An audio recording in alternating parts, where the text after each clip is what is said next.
বিসমিল্লাহির রহমানির রহিম। আসসালামু আলাইকুম ওয়া রাহমাতুল্লাহি ওয়া বারাকাতুহু।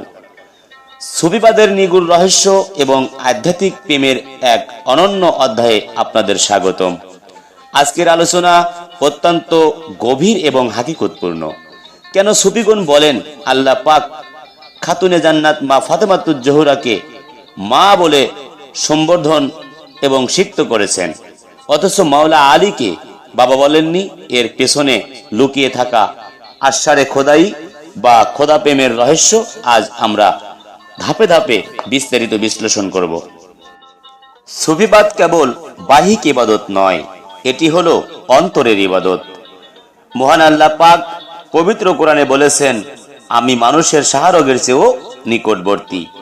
এই নিকটবর্তীতার কারণেই সম্পর্কের নামগুলো সেখানে জাগতিক সীমানা পেরিয়ে আধ্যাত্মিক রূপ নেয়। নবী করিম সাল্লাল্লাহু আলাইহি সাল্লাম বলেছেন, মা ফাতেমা আমার কলিজার টুকরা।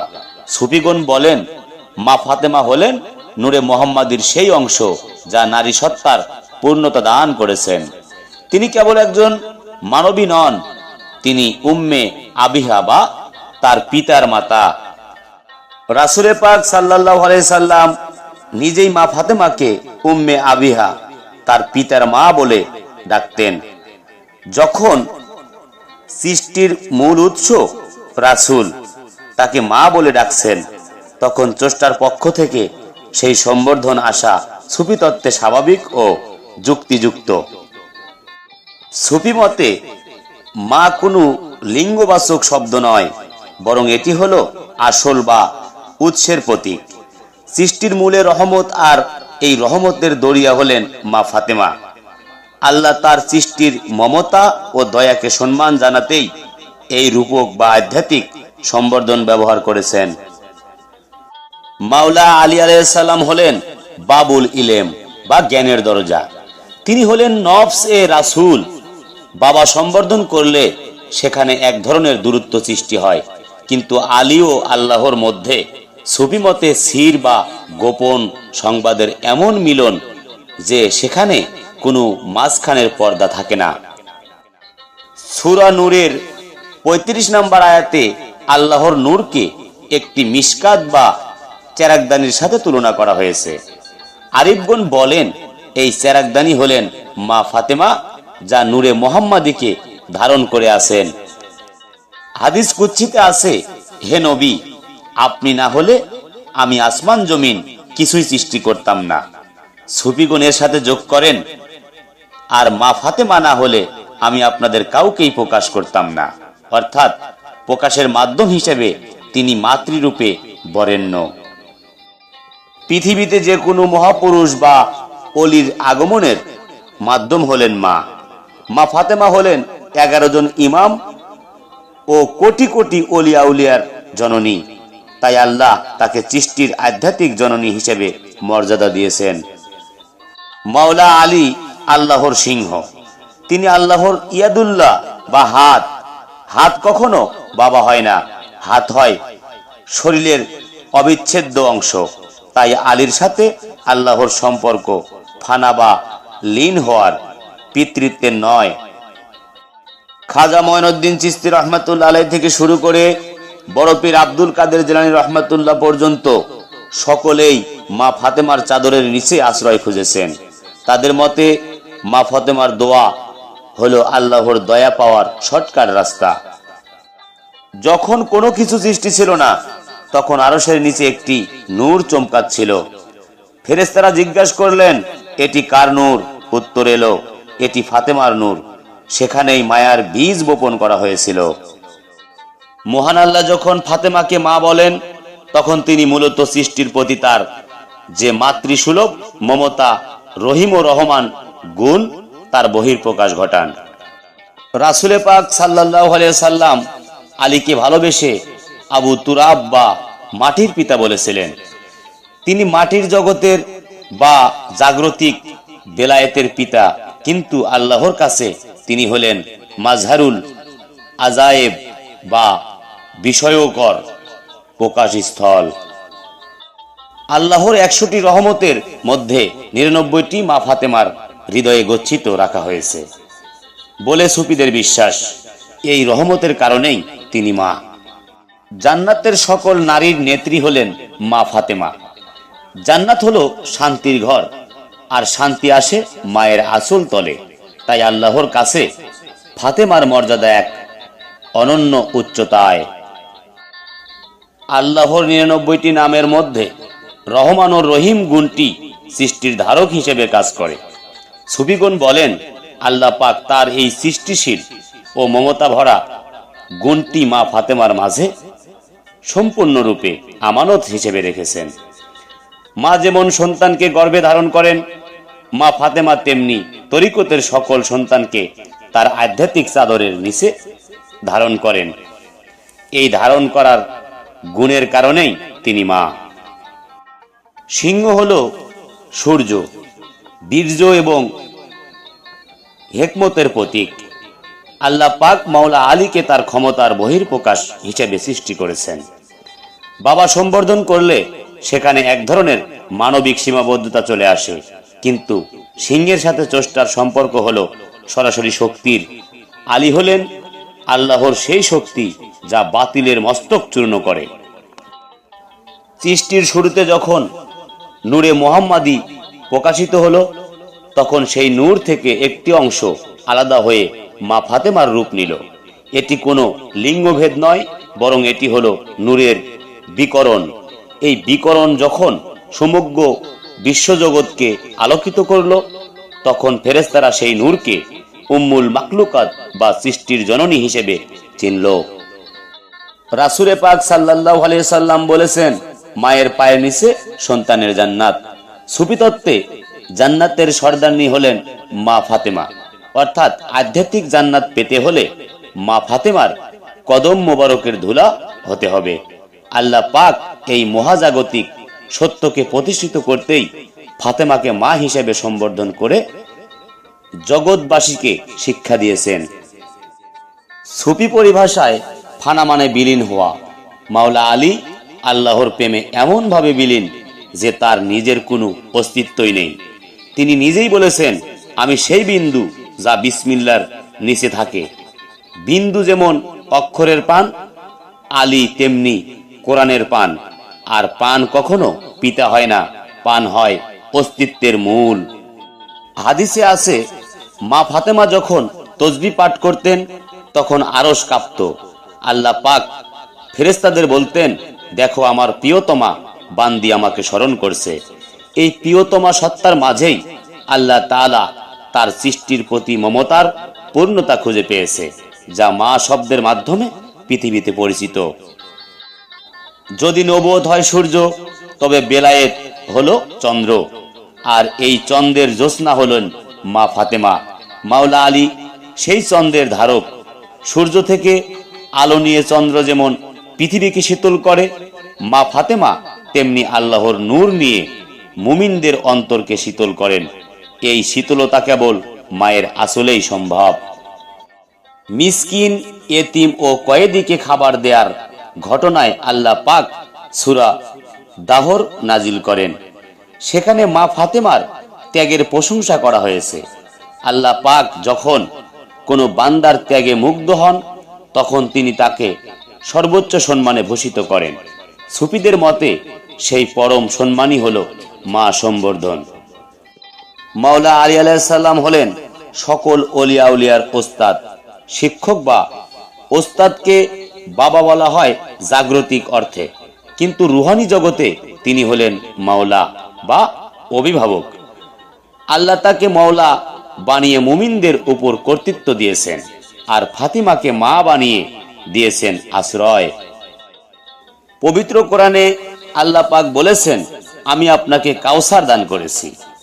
তাফসীরকারক ও সুফিগণ বলেন, এই কাউসারই হলেন মা ফাতেমা। কাউসার মানে প্রচুর কল্যাণ, যে কল্যাণ থেকে বংশধারা জারি থাকে। এই জারি রাখার ক্ষমতা স্রষ্টা কেবল মা সত্তাকেই দিয়েছেন। মেরাজের রাতে রাসূল পাক সাল্লাল্লাহু আলাইহি সাল্লাম যখন সিদরাতুল মুনতাহার পার হচ্ছিলেন, তখন তিনি এক অনন্য নূরের জ্যোতি দেখলেন। জিবরাইল আমিন বললেন, এটি আপনার কন্যা ফাতেমার নূর। সৃষ্টির ঊর্ধ্বে যার অবস্থান, স্রষ্টা তাকে নিজের সৃষ্টির পরম মমতায় মা বলেন, এটাই তার প্রেমের দাবি। মাওলা আলী হলেন রাসূলের চরিত্রের প্রতিচ্ছবি। তিনি আল্লাহর আদেশে রাসূলের বিছানায় শুয়ে নিজের জীবন উৎসর্গ করেছিলেন। এই আত্মত্যাগ তাকে মাতা বা পিতার সংজ্ঞার ঊর্ধ্বে নিয়ে মাকামে এলাহির এক বিশেষ আয়নায় পরিণত করেছেন। হাদিসে কিচ্ছায় দেখা যায়, চাদরের নিচে যখন 5 জন একত্রিত হলেন, তখন আল্লাহ জিবরাইল আলাইহিস সালামকে বললেন, চাদরের নিচে আছে ফাতেমা, তার বাবা, তার স্বামী এবং তার 2 সন্তান। এখানে ফাতেমাকে কেন্দ্রবিন্দু করা হয়েছে। কেন্দ্রবিন্দু ছাড়া যেমন বৃত্ত হয় না, ফাতেমা ছাড়া তেমনি ইসলাম পূর্ণ হয় না। সুলতানুল আরেফিন বাইজিদ বোস্তামি রহমাতুল্লাহ আলাইহি বলেছেন, আমি আল্লাহর সন্ধানে বেরিয়ে ফাতেমার দুয়ারে গিয়ে থমকে দাঁড়ালাম। দেখলাম সেখানে স্বয়ং খোদা তাআলা তার কুদরতি হাত দিয়ে ফাতেমার চোখের পানি মুছিয়ে দিচ্ছেন। এই মমতার সম্পর্কই হলো মা ফাতেমার হাকিকত। লা ফাতা ইল্লা আলী, লা সাইফা ইল্লা জুলফিকার। আলী ছাড়া কোনো বীর নেই, জুলফিকার ছাড়া কোনো তরোয়ার নেই। এই বীরত্ব কোনো পিতার পরিচয় নয়, বরং এটি হলো আল্লাহর কাহ্হার বা পরাক্রমশালী গুণের প্রকাশ। তাই আলীকে বাবা নয়, আসাদুল্লাহ বলাই যুক্তিযুক্ত। পৃথিবীর সমস্ত রূহ বা আত্মা মা ফাতেমার রুহানি গর্ভ থেকে বেলায়েতের আলো পায়। এই আধ্যাত্মিক গর্ভধারণের কারণেই তিনি বিশ্বজননী। আল্লাহ পাক এই মহাজাগতিক সত্যকে স্বীকৃতি দিতেই তাকে মা হিসেবে মহিমায়িত করেছেন। মুবালাহার ময়দানে আল্লাহ আলীকে রাসূলের নফস বা নিজের জান হিসেবে অভিহিত করেছেন। যখন আলী এবং নবী এক ও অভিন্ন নূরের অংশ, তখন তাকে আলাদা করে বাবা বলার প্রয়োজন পড়ে না। তিনি তো খোদ নবুয়তের অংশীদার। নবী করিম সাল্লাল্লাহু আলাইহি সাল্লাম যখন জান্নাতের ঘ্রাণ পেতে চাইতেন, তখন তিনি মা ফাতেমার কপালে চুমু খেতেন। জান্নাত হলো আল্লাহর পরম সুখের স্থান, আর সেই সুখের উৎস যেখানে আল্লাহ তাকে সর্বোচ্চ মমতায় মা বলে সম্বোধন করাটাই আধ্যাত্মিকতার চরম শিখর। গাউসুল আজম বড় পীর আব্দুল কাদের জিলানী রহমাতুল্লাহ আলাইহি থেকে শুরু করে খাজা গারিবে নওয়াজ মঈনুদ্দিন চিশতি রহমাতুল্লাহ আলাইহি পর্যন্ত সকলেই নিজেদের মা ফাতেমার গোলাম বলে পরিচয় দিতেন। তারা বলেন, আল্লাহ পাক ফাতেমাকে মা বলে ডেকে আমাদের শিখিয়েছেন যে তার রহমত পেতে হলে মায়ের আসল ধরতে হবে। সাধারণ আলেমগণ কেবল অক্ষর পড়েন, কিন্তু সুফিগণ অক্ষরের পেছনের নূর দেখেন। আল্লাহ কেন ফাতেমাকে মা বললেন আর আলীকে বাবা বললেন না? এই রহস্য বুঝতে হলে ইশক বা প্রেমের প্রয়োজন। প্রেম ছাড়া স্রষ্টার এই নিগুড় রহস্যের পর্দা উন্মোচন হয় না। সুলতানুল আরেফিন বাইজিদ বোস্তামি রহমাতুল্লাহ আলাইহি বলেছেন, আমি যখন আরশের দিকে নজর দিতাম, সেখানে মা ফাতেমার নূরের খুশবু পেতাম। আল্লাহ পাক ফাতেমাকে মা বলে ডেকে জগৎবাসীকে বুঝিয়ে দিয়েছেন যে আল্লাহর ওলি হতে হলে আগে মা ফাতেমার নূরের আসল ধরতে হবে। রাসূল পাক সাল্লাল্লাহু আলাইহি সাল্লামের বিখ্যাত হাদিস, আমার আহলে বায়াত হলো নূহ নবীর কিস্তির মতো। এতে যে চড়বে সে মুক্তি পাবে, আর যে দূরে থাকবে সে ধ্বংস হবে। সুফি দর্শনে এই কিস্তির মূল কাপ্তান বা ধারণকারিণী হলেন মা ফাতেমা। কিস্তি যেমন মানুষকে মায়ের মতো আগলে রেখে উতল সমুদ্র পার করে দেয়, মা ফাতেমাও তদ্রূপ তার মহব্বতের মাধ্যমে মুমিনদের ফুল সিরাত পার করবেন। এই মাতৃসুলভ রক্ষা কবজের কারণেই তিনি আল্লাহর কাছে মা হিসেবে স্বীকৃত। মুবালাহার ময়দানে আল্লাহ পাক মাওলা আলীকে রাসূলের নফস বা নিজের জান হিসেবে অভিহিত করেছেন। যখন আলী এবং নবী এক ও অভিন্ন নূরের অংশ, তখন তাকে আলাদা করে বাবা বলার প্রশ্নই আসে না। তিনি তো খোদা বা খোদ নবুয়তের অংশীদার এবং আল্লাহর ইয়াদুল্লাহ বা কুদরতি হাত। হাত যেমন শরীরের অবিচ্ছিন্ন বা অবিচ্ছেদ অংশ, মাওলা আলীও তেমনি খোদাই সত্তার এমন এক প্রকাশ যা পিতৃত্বের সংজ্ঞার অনেক ঊর্ধ্বে। আজকের এই বস্তুবাদী ও অশান্ত পৃথিবীতে মানুষ কেবল বাহ্যিক ইবাদতে শান্তি খুঁজছে, কিন্তু পাচ্ছে না। এর কারণ হলো হৃদয়ে আহলে বায়াতের ইশক বা প্রেম নেই। সুফিগণ বলেন, আল্লাহ কেন ফাতেমাকে মা বললেন আর আলীকে বাবা বললেন না? এই নিগুড় রহস্য বুঝতে হলে আগে নিজের নফসকে মারতে হবে। তরিকত এবং সুফিবাদের মাধ্যমেই কেবল এই আশারে খোদাই বা স্রষ্টার গোপন রহস্যের পর্দা উন্মোচন করা সম্ভব। পরিশেষে বলা যায়, আল্লাহ, রাসূল, আলী এবং মা ফাতেমাতুজ জোহরা, এই চার সত্তার নুরানি মিলনই হলো কায়নাতের আসল রহস্য।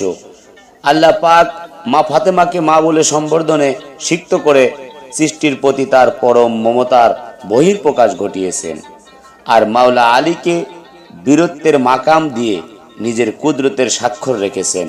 এই আলোচনা কেবল তাত্ত্বিক নয়, এটি হৃদয়ের উপলব্ধি। যারা এই ইশকের সাগরে ডুব দেবে তারাই কেবল প্রকৃত হাকিকত খুঁজতে পারবে। হে সত্য পিয়াসী মুমিন মুসলমান ভাই ও বোনেরা, আজকের এই সুগভীর আলোচনা থেকে আমরা বুঝতে পারলাম যে বেলায়েতের পথে হাঁটতে হলে আহলে বায়াতের প্রতি নিঃস্বার্থ ভালোবাসা এবং একজন কামেল মুর্শিদের দিক নির্দেশনা অপরিহার্য। আত্মার পরিশুদ্ধি এবং আল্লাহর প্রকৃত সান্নিধ্য পেতে হলে আপনাকে অবশ্যই একজন হক্কানি পীরের কাছে বায়াত গ্রহণ করতে হবে। আমাদের চিশতিয়া দরবার শরীফে এসে এই নুরানি সিলসিলায় শামিল হওয়ার জন্য আপনাদের উদাত্ত আহ্বান জানাচ্ছি। মনে রাখবেন, পীর ছাড়া এই পথ চলা অসম্ভব।